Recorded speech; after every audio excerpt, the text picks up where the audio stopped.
The lasting legacy of the Rainbow Connectors Guild is the Omaha Children's Museum. I really honestly think that an argument can be made that if it hadn't been for the Rainbow Connectors Guild the last 30 years in supporting the museum, and especially supporting the museum in the times when it was really young and in its infancy, and that was the only support that came into the museum, there just simply wouldn't be an Omaha Children's Museum today. Made a little pact with God and said, if you give me kids, I promise to support this museum, because I thought it was fabulous. Where else could you take children and never say no? Karen Levine moved into my apartment complex, and the rest, was history.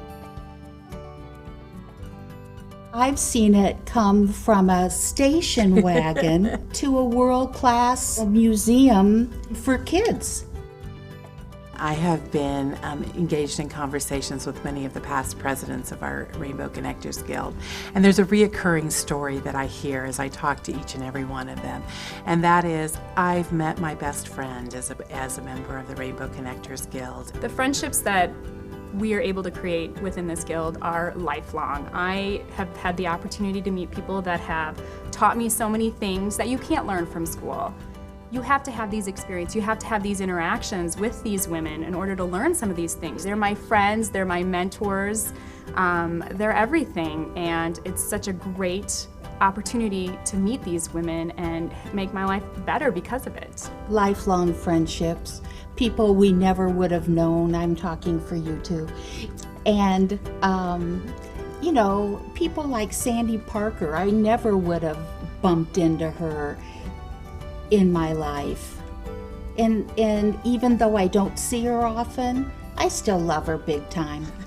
We have benefited from some amazing past presidents. They've created a reputation for the Rainbow Connectors Guild that make parents, women, want to be involved in the Rainbow Connectors Guild. They know it's going to be fun.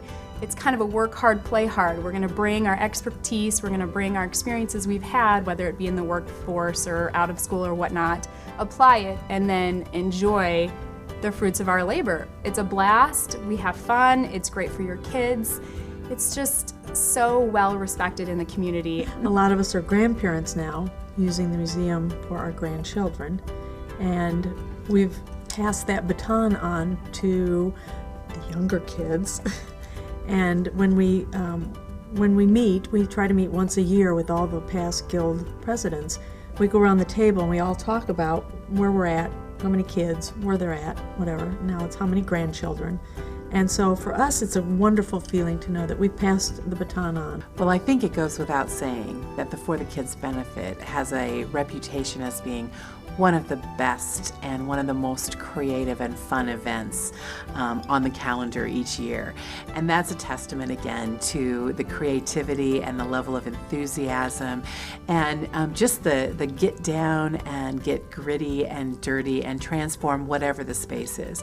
Recently we've been using the Children's Museum, but they have turned bus barns and airplane hangars and field houses into magical places to have a party, to invite guests, sometimes very famous guests, in to speak to the mission and to the cause of the Omaha Children's Museum. And when you allow a group of people who are committed to a cause to stretch their imaginations and use their creativity, magical things happen. And that's been the tradition from 30 years ago to today. I remember the first benefit was in the backyard of somebody's home. And I don't know how much they made, but I'm sure we were all thrilled. And we had a wonderful time. We did. We did. That's really what the benefit is about. It is about giving. It is about asking people to, open up their pocketbooks, whatnot, but it's also to show them why. This is why we're asking for your donation. This is why, because if you're having fun, think about what your kids think when they're down here. They're having a ball. is very fulfilling to see that their love and their passion that was there in the very beginning when they got involved still is ignited, and they still are so desperately. In fact, it's not uncommon to hear one of them say, I can't wait to have a grandchild. My children have outgrown the museum, and now I can't wait to bring my grandchildren there. So that relationship that goes on and passes through generations of women and their children, and as their children grow up and have the opportunity to become members of the Guild, is very exciting, and it goes a long way to speak to the Omaha Children's Museum and how we're seen in the community as a solid foundation for the early learning years of our children.